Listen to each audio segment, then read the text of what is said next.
বরফে ঘেরা অন্ধকার ঘন কালো রাত, গা হিম করা ভুতুরে মিউজিক, ডাকা হচ্ছে লেডি রোজের আত্মাকে। সোলাংয়ের এক বাড়িতে লেডি রোজ আগাম বলে দেয় রাওয়াত মরবে। অন্যদিকে মানালির বাড়িতে তখন রাওয়াতকে করা হলো খুন। সবার কাছে খুন করার একমাত্র কারণ হলো তার অঢেল টাকা, কিন্তু খুনটা করলো কে? জানতে হলে দেখতে হবে পুরো ভিডিওটি। তাই পুরো ভিডিওটি পেতে অবশ্যই চ্যানেলটি সাবস্ক্রাইব করতে ভুলবেন না। তো চলুন শুরু করা যাক। অন্ধকার শীতের রাত, চারিদিকে সাদা স্নো পড়ছে, আর তার মাঝে ভুতুরে মিউজিক। আর ইনি হচ্ছে রয়, যে কিনা মন্ত্রযজ্ঞ করে লেডি রোজকে আনার চেষ্টা করছে। এর মধ্যে বরুণ রয়ের অঙ্গভঙ্গি দেখে হেসে ওঠে। রয় বলে, এই আমার নয়, বরং আসমানি শক্তির অপমান করছে। সে রাগ করে সব বন্ধ করে দিতে গেলে সবাই তাকে সরি বলে। সে তার কাজ আবার শুরু করে। এবার সে তার ফোন রেকর্ডারটা অন করে নেয়।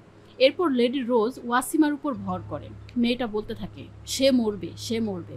রয় বারবার জানতে চায় কে মরবে। একটু পর একটা ছবি পড়ে ভেঙে যায়। সেখানে রয় এবং রাওয়াতের ছবি ছিল। তার মানে রাওয়াত মরবে। তারা রাওয়াতকে ফোন দেয়, কিন্তু সে ফোন ধরে না। কর্নেল সেই রাতে রাওয়াতের বাড়ি যেতে চায়। মিস বারুচা বলে, এত জলদি রাওয়াত মরবে না। কর্নেল তখন কারো কথা না শুনে অন্ধকার রাতেই রওনা দেয়। 3 থেকে 4 ঘন্টা পর সে রাওয়াতের বাড়ি পৌঁছায়। বাড়ির বাহিরে তার কাজের লোকটা দাঁড়িয়ে আছে। সে অনেকক্ষণ ধরে দরজা ধাক্কাচ্ছে, কিন্তু রাওয়াত দরজা খুলছে না। কর্নেল পুলিশকে ফোন দিতে বলে। কর্নেল একটা ইট দিয়ে দরজা ভাঙার চেষ্টা করলে হাতে আঘাত পায়। এরপর পুলিশ আসে। তারা দরজার লক ভেঙে ভেতরে ঢুকে রাওয়াতকে এই অবস্থায় পড়ে থাকতে দেখে। অর্থাৎ রাওয়াতের খুন করা হয়েছে। সিন চলে আসে এই বিয়ে বাড়িতে। নতুন বরের জুতো লুকিয়ে সবাই 20,000 টাকা চাইছে। চার্লি বলে, আমি তোমার জুতো 10,000 টাকায় খুঁজে দিতে পারি। সে একটা মুজুর গন্ধ শুকে ওয়াশিং মেশিনের ভেতরে লুকিয়ে রাখা জুতো বের করে দেয়। আচ্ছা, বলে রাখি, এ হচ্ছে চার্লি চোপড়া, একজন প্রাইভেট ডিটেকটিভ আর আমাদের গল্পের নায়িকা। তখন তার ফোনে একটা কল আসে, আর সে জানতে পারে তার বয়ফ্রেন্ড জেমিকে তার মামার খুনের দায়ে আটক করা হয়েছে।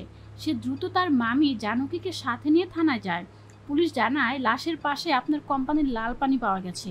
এছাড়া জেমি যে হোটেলে উঠেছিল সেই হোটেলের চাবিও সেখানে পাওয়া গেছে। আরও আমাদের গাড়ি দেখে পালাচ্ছিল। চার্লি বলে, এসব সাধারণ কারণগুলোর জন্য আপনি ওকে খুনি ভেবে নিলেন? চার্লি তার সাথে দেখা করতে চাইলে পুলিশ অনুমতি দেয়। চার্লি দেখা করতে গেলে জেমি বারবার বলতে থাকে, আমি মামাকে খুন করিনি, আমি কিচ্ছু করিনি। চার্লি জেমিকে আগে ঠান্ডা করে আর জানতে চায়, তোমার তো দিল্লিতে থাকার কথা ছিল, তুমি এখানে কি করছো? জেমি বলে, তোমাকে সারপ্রাইজ দিতে এসেছিলাম। অর্গানিক গাছ লাগানোর জন্য তোমাদের পাশের জমিটা তো তুমি কিনতে চাচ্ছিলা, ওটার জন্য মামার কাছে লোন নিতে গিয়েছিলাম। সিন চলে যায় পেছনে। সে চার্লির কোম্পানির একটা মধু হাতে রাওয়াতের কাছে আসে। সে তার মামাকে টাকার কথা বললে রাওয়াত বলে, আমার কাছে মনে হয়েছিল একমাত্র তুমি আছো যার আমার টাকার উপর কোনো লোভ নাই। জেমি তার মামাকে বোঝাতে গেলে সে জেমিকে বাড়ি থেকে বের করে দেয়, তবে ভুলে সে তার চাবিটা ফেলে আসে। জেমি পরে চাবি আনতে ফিরে গেলে মামা আর দরজা খুলেনি, কিন্তু সে ভেতরেই ছিল। তাই চাবি রেখেই জেমি ফিরে আসে চণ্ডীগড় ফেরার জন্য। চার্লি বলে, সবকিছু একটু অন্যরকম লাগছে, তুমি কি আমার কাছে কিছু লুকাচ্ছ? জেমি বলে, তুমিও আমায় এখন বিশ্বাস করছো না। চার্লি থানা থেকে বের হতেই দেখে মিডিয়ার লোক দিয়ে ভরে গেছে। তাদের প্রশ্ন একটাই, খুনির সাথে তার কি সম্পর্ক? তখন সীতারাম নামের এই ছেলেটা ওখান থেকে তাকে ছাড়িয়ে নিয়ে আসে। এরপর তাদের একটা কফি শপে দেখা যায়। এর সাথে কথা বলে চার্লি বুঝতে পারে এর কোনো কাজকাম নাই, ববগুড়ে একটা মানুষ। চার্লি বিকেলে জেমির মামার বাড়ি আসে। সেখানে তার ভাই বরুণ ডায়ালাইসিস করছিল। বরুণ বলে, তুমি চিন্তা করো না, আমরা সবাই মিলে চার্লিকে ছাড়িয়ে নিব। রাতে জেমির বোন স্যালনি আসে। সে একটা বেকারি চালায়। এখানে সবাই এক হয়ে জেমির জামিনের ব্যাপারে কথা বলছিল, কিন্তু বিল্লু বলে ওঠে, ও এখানে কাউকে না জানিয়ে কেন এসেছিল? আর উকিলকে ডাকো, মামার উইল সম্পর্কে আমরা জানতে চাই। এ কথায় স্যালনির সাথে বিল্লুর একটা ঝগড়া লেগে যায়। বাড়িতে ঘর কম ছিল বলে স্যালনি হোটেলে থাকতে চায়, কিন্তু চার্লি নিজে হোটেলে চলে যায়। রাতে সে ঘরে ঘুমাতে গেলে তার অদ্ভুত একটা ফিল হয়। তার মনে হয় জানালার পাশ থেকে কেউ তাকে ফলো করছে। সকালে সে তার আর জেমির ছবি দেখছিল। তখন সে একটা নিউজে দেখে সীতারামকে, যে তাকে রিপোর্টারদের কাছ থেকে কাল বাঁচিয়েছিল। আসলে সে নিজেও একজন রিপোর্টার। বুদ্ধি করে কফি খাওয়ার বাহানায় স্পাই ক্যাম্প দিয়ে সে তথ্য নিয়েছে। এরপর উকিল এসে রাওয়াতের উইল পড়ে শোনায়, যেখানে সে তার সম্পত্তি সবার মাঝে ভাগ করে দিয়ে গেছে। উইল পড়া শেষ হলে মিস নিকি নামের এই মহিলা তার উকিল নিয়ে হাজির হয় আর বলে, এই উইল কোর্ট স্টে করেছে। আমি রাওয়াতের সন্তানের মা হতে যাচ্ছি, তাই উইল এখন আর কোনো কাজে আসবে না। সামনের সপ্তাহে আপনাদেরকে প্রমাণ করে দিব রাওয়াতের সন্তান আমার গর্ভে। উকিল তাদের বুঝিয়ে বলে, সামনের সপ্তাহে প্রেগনেন্সির 6 মাস পূর্ণ হবে। তখন ডিএনএ টেস্ট করে জানা যাবে আসলে সন্তানটা কার। আর তার কথা সত্যি হলে এই সম্পত্তির ওয়ারিশ সেই সন্তান হবে। এসব কাহিনী দেখে চার্লির এক্সপ্রেশনটা ঠিক এমন ছিল। সিন চলে আসে অতীতে, যেখানে দেখা যায় রাওয়াতের জন্মদিনের পার্টিতে তার ছোট ভাই তাকে তার আঁকা একটি পেইন্টিং গিফট করে। পরে জানা যায় অতীতে তিনি একজন ভালো চিত্রকর ছিল, কোনো এক কারণে সে তার সব পেইন্টিং পুড়িয়ে ফেলে, এটা কোনোভাবে বেঁচে গেছিল। এরপর তাকে মিস নিকি ভিডিও কল দেয়, আর তখন তারা সবাই জানতে পারে 2 সপ্তাহ পরে তারা বিয়ে করছে। মিস নিকি জানতে চায় সে লয়ারের সাথে কথা বলেছে কিনা। রাওয়াত তখন সেখান থেকে উঠে চলে যায় আলাদাভাবে কথা বলবার জন্য। তার এমন কাজ কারোরই পছন্দ হয় না, তারা এই বিয়েটা আটকাতে চায়, কারণ তারা মনে করে মিস নিকি তার সম্পত্তির জন্য তাকে বিয়ে করছে। তাদের এই কথাগুলো হানিফ মিয়া দূর থেকে শুনে ফেলে। পরদিন হানিফ চার্লিকে বলে পরিবারের সবার নজর তার সম্পত্তির দিকে ছিল, বিয়ে করার সিদ্ধান্তটাই তার মৃত্যুর কারণ। এরপর দেখা যায় রাওয়াতের শেষকৃত্যে মিস নিকি মিডিয়া নিয়ে হাজির। দূর থেকে চার্লি সীতারামকে নিউজ করতে দেখে রাগে তার ফোনটা পানিতে ফেলে দেয়। রাতে চার্লি এর সাথে রান্নাঘরে কথা বলছিল, তখন সে জানতে পারে রাওয়াত খুব কঠোর লোক ছিল। একবার মিস বারুচার কাজের ছেলেটি রাওয়াতের রিসোর্টের গেস্টের টাকা চুরি করায় সে তাকে দ্বিতীয় সুযোগ দেয়নি। এরপর সে তাকে বলে নিচের রুমে একটা গেস্ট আসছে, খাবার তৈরি হয়ে গেছে, একটু ডেকে নিয়ে আসো। চার্লি তাকে ডাকতে গিয়ে দেখে এটা সেই রিপোর্টার যার ফোন আজ সে পানিতে ফেলে দিছে। সীতারাম চার্লির উপর বেশ ক্ষেপে আছে। রাতে খাবার শেষ করে চার্লি সীতারামের সাথে দেখা করে তাকে নতুন ফোন কেনবার জন্য টাকা দেয়, আর জানতে চায় তার কাছে পোস্টমর্টম রিপোর্টটা আছে কিনা। সীতারাম হ্যাঁ বললে চার্লি সেটা চায়, কিন্তু সীতারাম তাকে দেয় না। ঘরে ফেরার সময় চার্লি দেখে নিকি তার বউকে একটা দামি স্বর্ণের হার গিফট করছে, কিন্তু সবাইকে বলতে বলছে যে এটা তার বোন দুবাই থেকে পাঠাইছে তার অ্যানিভার্সারিতে। সিন চলে আসে এখানে। চার্লি জানতে পারে রাওয়াতের মৃত্যুর দিন মোহন মানালি ছিল, সে ওখানে তিসরি মাঞ্জিল নামের একটা হিন্দি ফিল্ম দেখতে গিয়েছিল। এরপর চার্লি মালেক আর তার মেয়ে ওয়াসিমার সাথে দেখা করতে আসে। দূর থেকে মিস বারুচা তাকে ডাকে। বারুচা চার্লিকে বলে তুমি এখানে যা খুঁজতে এসেছো ওটা শুধু আমি তোমাকে দিতে পারবো। সে তাকে লাগেজের একটা ট্যাগ দেয়। চার্লি বলে এটা তো লখনৌ টু দিল্লির ফ্লাইটের। বারুচা বলে হ্যাঁ, কিন্তু ওরা বলছে ওরা নাকি সরাসরি দুবাই থেকে এখানে এসেছে। আর তুমি জানো রাওয়াত 5 বছর লখনৌতে পোস্টিং ছিল। ওয়াসিমার চোখ দুইটাও কিন্তু রাওয়াতের মতোই। তার মানে কোনোভাবে ওয়াসিমা কি তাহলে রাওয়াতের মেয়ে? এর উত্তর আমরা শেষে জানতে পারবো। যাই হোক, বারুচা বলে এছাড়া ন্যাশনাল স্কি চ্যাম্পিয়নশিপ যখন থেকে এখানে শুরু হয়েছে নেগির ব্যবসা খারাপ যাচ্ছিল, তাই রাওয়াত নেগির 50% ব্যবসা নিয়ে নিতে চাচ্ছিল 1 মাসের মধ্যে। আর এই 1 মাস শেষ হয় রাওয়াতের মৃত্যুর দিন। তার মানে নেগির কাছে রাওয়াতকে মারার যথেষ্ট কারণ ছিল। চার্লি থানায় এসে নারায়ণকে সব সন্দেহের কথা খুলে বলে, কিন্তু নারায়ণ তাকে পাত্তা দেয় না।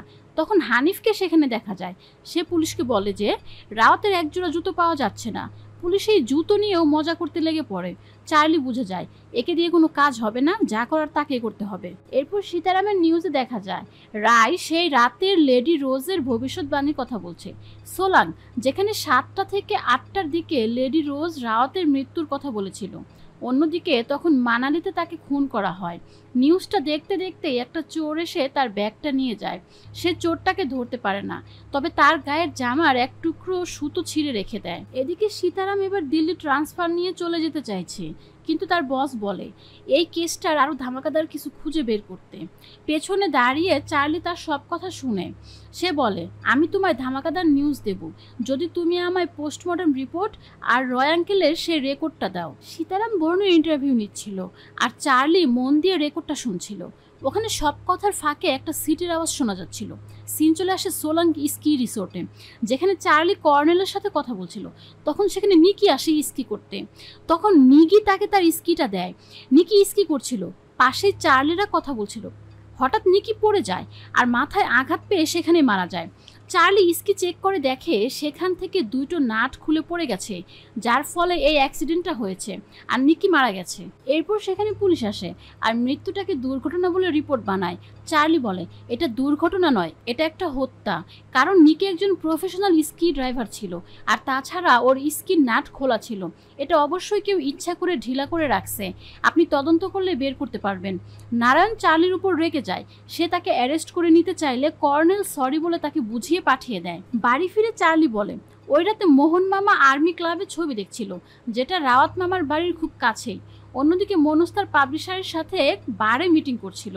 এখন কথা হচ্ছে তাদের এই ইনফরমেশনগুলো সত্যি কিনা সেটা আমাদের চেক করে দেখতে হবে।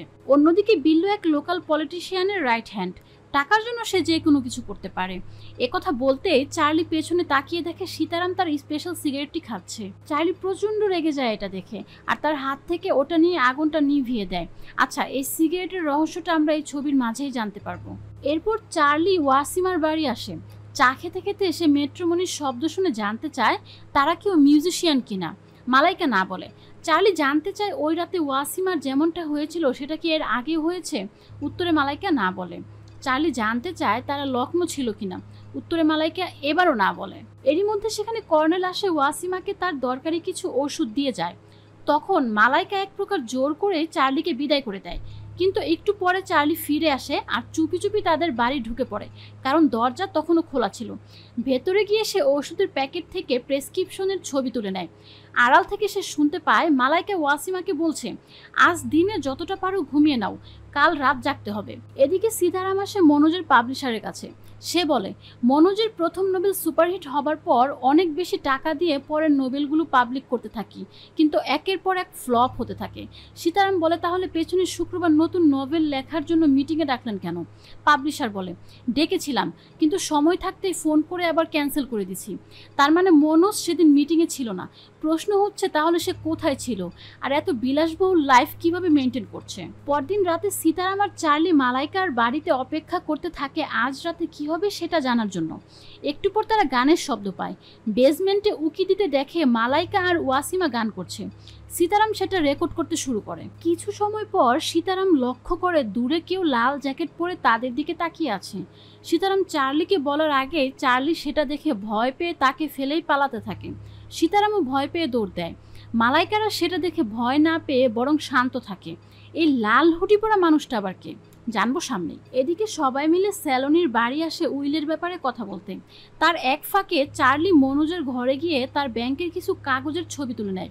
পরদিন চার্লি মনোজকে ফলো করে। তারা তাকে ফলো তো করে, কিন্তু কোনো ক্লু পায় না। তখন তার চোখ যায় এর উপর। ব্যাগ থেকে এক টুকরো সুতো বের করে গায়ের জামার সাথে মেলাতেই তার মনে পড়ে যায় এই মহাজন তার ব্যাগ চুরি করেছিল। সে তার কাছে যায়, আর একটু পরেই সে মনোজের ব্যাগটা চুরি করে এনে চার্লিদের দেয়। চার্লি ব্যাংকের কাগজের সাথে বেশ কিছু ছবি পায়। তার মধ্যে এই ছবিটার কথা একটু মাথায় রাখবেন।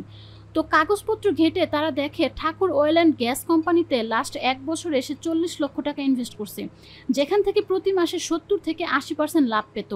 অন্য ছোট একটি কাগজ চেক করতেই দেখে বাড়ি বন্ধক রাখছে মনোজ, অর্থাৎ সেই টাকা দিয়ে ইনভেস্ট করে এখন লস খেয়ে বসে আছে, যার কারণে তার টাকা লাগবে। পরদিন তারা সোজা মনোজের বাড়ি গিয়ে হাজির হয়।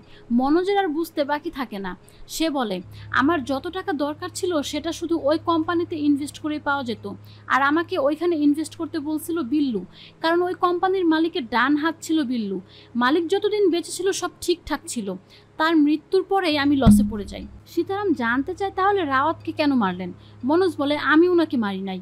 ওই রাতে পাবলিশার মিটিং ক্যান্সেল করার পর আমি নিজেকে শেষ করে দিতে চাইছিলাম, আর তখন স্যালোনি আমায় ফোন করে বলে মামা আর বেঁচে নাই, কেউ তার খুন করে দিছে। এ কথা শুনে আমি এক প্রকার খুশিই হই, কারণ আমার টাকার খুব দরকার ছিল। মনোজ চার্লিকে রিকোয়েস্ট করে যাতে সে এসব কথা স্যালোনিকে না জানায়। রাতে সীতারাম চার্লিকে বলে এই সব খবরগুলো আমাদের প্রকাশ করা উচিত, তাহলে পুলিশ গুরুত্ব দিয়ে তদন্ত শুরু করবে। চার্লি সম্মতি দেয় না। সে বলে আমাদের সন্দেহ আরও অনেকে আছে, যতক্ষণ না তাদের ব্যাপারে আমি ক্লিয়ার হচ্ছি ততক্ষণ আমাদের চুপ থাকতে হবে। পরদিন দেখা যায় জানকীর বাড়িতে রাওয়াতের বাড়ির জিনিস আনা হচ্ছে, কারণ সে বাড়িটা বিক্রি করা হবে, তাই বাড়ি খালি করা লাগবে। চা বানানোর সময় চার্লি বলে কাল রাতে তিসরি মঞ্জিল দেখছিলাম, আমি তো ভাবতেও পারি নাই প্রেম চোপড়া খুনি বের হবে। আপনি ভেবেছিলেন? উত্তরে মামা না বলে। চার্লি বুঝে যায় মোহন ওই রাতে ছবি দেখতে যায়নি, কারণ ওটা প্রেম চোপড়া নয়, প্রেম নাথ ছিল। এখন প্রশ্ন হচ্ছে ওই রাতে মোহন কোথায় ছিল? পরদিন চার্লি মোহনকে ফলো করতে থাকে। মোহন এই বাড়িতে ঢুকে পড়ে, চার্লিও লুকিয়ে বাড়িতে ঢুকে পড়ে, আর এরপর সে যেটা দেখে সেটা দেখে তার মাথা ঘুরে যায়। ভেতরে মোহন আর জানকী তাদের লাগানো গাঁজার প্রসেস করছে, অর্থাৎ তারা এগুলোর ব্যবসা করে সবার আড়ালে। আর সেদিন লুকিয়ে মোহন এখানে এসেছিল।